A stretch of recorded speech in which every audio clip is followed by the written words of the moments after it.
David Lemieux told Danny Jacobs on Twitter about a month or two ago that he had bigger fish to fry, that, he didn't want to fight Danny Jacobs right now. He had something better on the horizon. Now he's admitting that he's turned down the Billy Joe Saunders fight, and I'm going to tell you why. This your boy CJ Goodfella back with the boxing clinic. Shout out to the LDBC.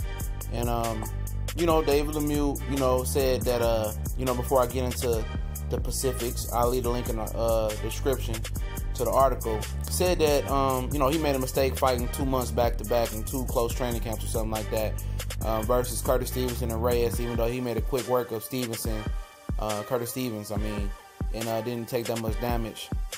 And then fighting the Reyes dude on the Canelo and the Canelo and Chavez Jr. undercard. He said he tore had a tear in his shoulder, and he, hurt his hand, and the doctor told him about a year and a half ago, before that, or something like that, he had the hands of a 70 or 80-year-old man. Maybe that's for the simple fact that he doesn't know how to change speeds on his punches, and he has zero boxing ability, so he lives and dies by the punch. Well, those bigger plans that he told, he passed on the Billy Joe Saunders fight, and that he passed on the Danny Jacobs fight, because many people thought that with Danny Jacobs and Al Haymon negotiating to be on the Canelo Triple G co-feature undercard under that fight, and they still in negotiations, haven't found a fight for Danny Jacobs as far as I know yet. Many people thought David Lemieux would be the guy. Wrong. Seems like David Lemieux's been promising Miguel Cotto fight. He'll be there, ringside, August 26th, same day as Conor McGregor versus Floyd Money Mayweather Jr. He'll be there, ringside for, Miguel Cotto and Kamagai.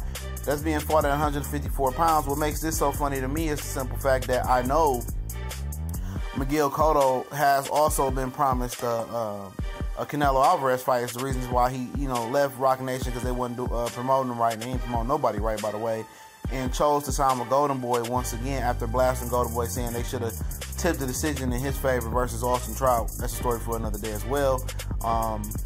They must have promised, him a Canelo shot if he gets past David Lemieux, I guess. They've been wanting to put David Lemieux on there with Canelo for so long, and I guess the backlash would have been epic if they didn't put Canelo Triple G together this September after making a promise a year ago and after the Chavez Jr. fallout. So David Lemieux was gearing up for Miguel Cotto. He passed up a WBO world title shot versus, Billy Joe Saunders, a guy who's been who's been inactive since December 2015. So he passed up a world title fight to fight a junior middleweight.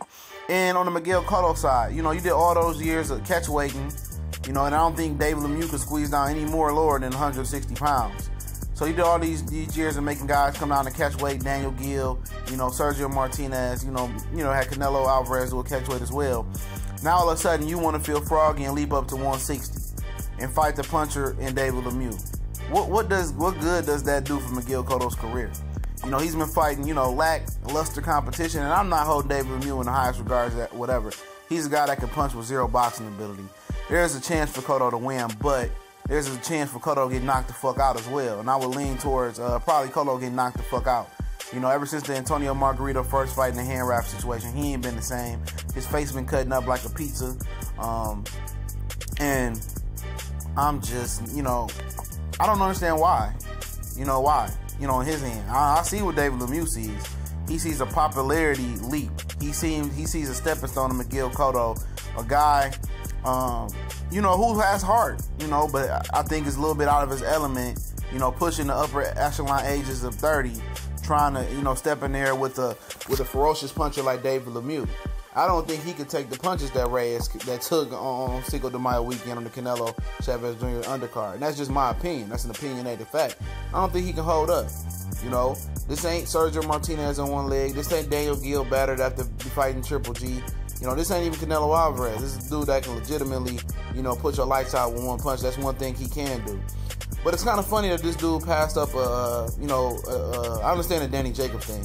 But it's funny to me that this guy legitimately passed up a Billy Joe Saunders shot, which, is pretty much a layup. I think Willie Monroe has a good shot at beating him September 16th in the UK. And I think David Lemieux would have had a way better shot because he could punch. And Billy Joe Saunders has been in flux, switching trainers, talking shit, fights falling out, hadn't fought since September 2015.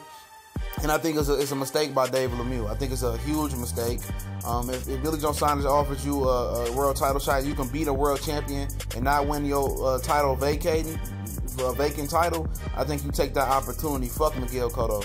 But at the end of the day, you know, he wants the name, he wants the fame. But at the end of the day, I guess he's on his way to a Triple G rematch. That's what he wants by beating Miguel Cotto. But I don't want to see it.